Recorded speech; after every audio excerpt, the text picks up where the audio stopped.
Hi, I'm Reg Miller with Propertyrush. I'm here with Secret Millionaire Mike Greene, who last year participated in a local series in Peterborough.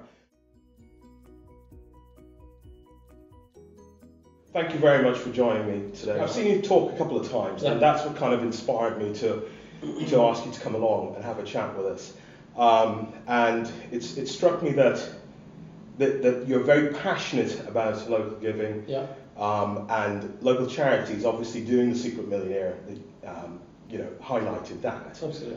But also, more importantly, that your background as a child kind of helped you to resonate with what you found. Yeah. So when you're a kid, you don't think of it in terms of we've got a tough life, we've got a good life. But looking back, we had a tough life. We were a close family, and I think there is something about poverty is the wrong word, but about not having cash that brings people together. Right. Communities are much closer where there's a lack of wealth. If you look at very wealthy people, often they have lots of shallow relationships and not many very close relationships. So I kind of was brought up with that close bond. Sure, we'd fight like cat and dog, but whenever there was a problem, somehow we came together.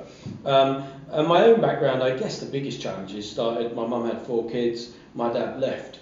Okay. And then since then we had my younger brother Leroy, I love to bits. But left with 4 kids, we pretty much had a period where my dad didn't just leave, he kind of deserted, and we were pretty much without a home for a short period. The council didn't have somewhere to put us, so we went to a hospice for a very short time, and then we found that we got a caravan. We lived in a caravan for 4 years, and then different rented accommodation. So, in terms of accommodation, I know how important it is to kind of have a home, and for a parent, if you've got kids, I guess the one thing, it's kind of Maslow's hierarchy, you want to be able to give them shelter, you want to be able to give them food, and then of course the love can come, but it's very hard to keep that bond without a fixed location. So that's why property is important to me, home is important to me, and the background founded who I was, I guess. We moved to Peterborough. When I moved to Bretton, I thought it was fantastic. We had a 3-storey house there, and it was still going to be fairly cramped. Even in that house, it was probably a 12 by 12 bedroom, but there were 3 single beds in it. I was literally shimmied up the side. So to me, it was fantastic. There was lots of greenery, and Bretton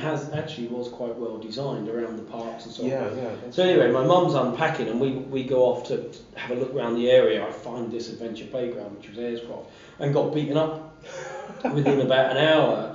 Apparently I was staring at somebody, but and so from an initial sort of, oh God, what a place, take me back home, as it were. I actually love Peterborough, and I travelled all over the world, and me and my wife moved 8 times in 6 years. And once we had our oldest daughter, who's now 13, we wanted to put our roots in somewhere. Right. And there was no hesitation to come back to the area because it's got some great parks, and fantastic shopping, brilliant links.